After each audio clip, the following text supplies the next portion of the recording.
We thought they were done for weeks. But Faf and his boys said, no, hold on a second, we're still playing. And RCB have now won 5 on the trot, and they have a realistic mathematical chance of making it to the playoffs. So, how the tables turned, Ayaz? They have actually, and they might actually regret having lost some of the earlier matches through. I thought through quite reckless play. It's a good batting unit once it gets going.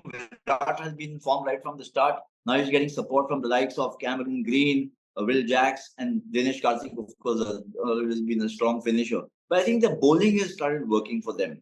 They've juggled around a bit with the bowlers and also changed the bowling order, so to speak. They've got Swapnil more into play, the spinner, and it's made a big difference. So I don't know whether they'll make the cut. We'll have to wait and see. All hinges on the last match, I think, perhaps against CSK. But we'll have to wait and see how this, how it pans out from here, because there's so many teams in contention. Apart from KKR, which is qualified, and Mumbai and Punjab who are out, the others are all mathematically or technically in contention for a place. So, but yes, this is what livens up a tournament when the team, Delhi did that the previous week. They were languishing or lagging so far behind, and they had a string of wins. And then to win 5 in a row, it gives RCB the momentum. So I think they'll be hopeful, but a lot depends on how the other teams fare. Yeah, and talking of the other teams, we also had Chennai beating Rajasthan at home to win those crucial 2 points. They're now third on the table. But more than the result of the match, I want to talk about the match itself. It was a low-scoring match. Chennai were chasing 140 odd, and this was one of the few times in this season where we've seen the need for an anchor, a role that a lot of people want to abolish.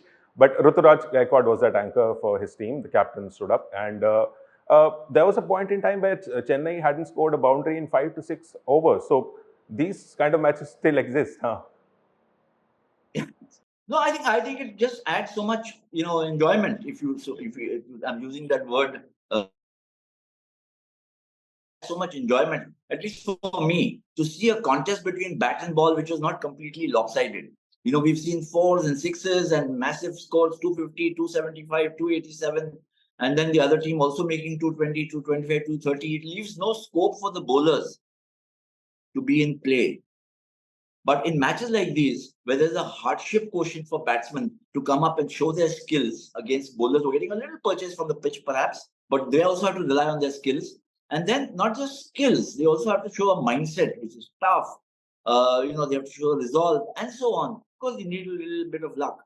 But this is what makes, if it tends towards, the contest tends towards being equal between the two teams, then it just adds so much more flavor to what we are witnessing. So I think this was a terrific match to watch. And then, at the end of the day, it also shows you that ultimately the objective is to win. We all get lost in this maze and brouhaha of strike rate and boundaries and sixes and who's done what. And it had Rituraj Gaikwad bothered only about his strike rate, they would have lost the match. Yep. So, that's where the answer lies, really. You play according to the situation, what is dictated by the opposition, by the conditions, by the nature of the pitch, etc. Yeah. So moving on, I know this is a show where we talk about the IPL, but something else has happened in the world of cricket which we have to absolutely talk about. So Jimmy Anderson has announced his retirement. He'll play one more match against the West Indies at Lords, where it all started. So he'll wrap up his career as the only fast bowler to take 700 wickets. And we knew this day was coming, Ayaz, but was it a surprise? No, it's not a surprise. I mean, the announcement coming at this stage, perhaps you could say it's a surprise because, it's just seen the start of the English season, and why not the last test? Why the first test?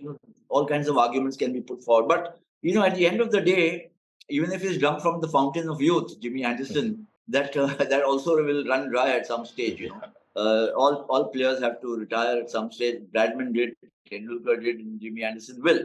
But what will be remembered is, of course, not just the length of his career, but what he did in that long career. 20 plus years being numero for this team.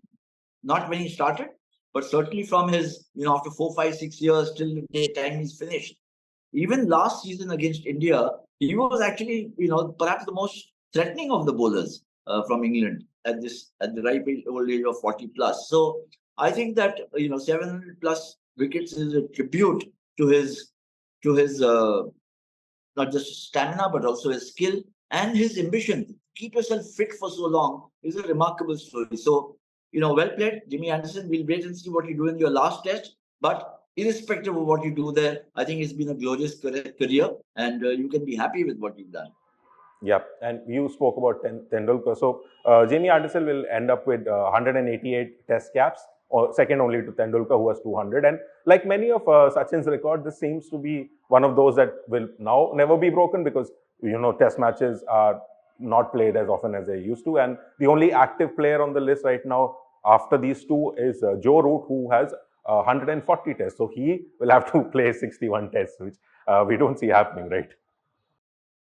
Yeah, I mean, Joe Root, Virat Kohli, Kane Williamson, they're all 100+ Test matches. So they'll have to play for another decade to get into 200, And this is where I think Jimmy Anderson is also remarkable. For a fast bowler to last 188 matches, his tribute to his, not just ambition, but his staying power, his prowess to keep training and being fit to keep on playing, I think is absolutely magnificent.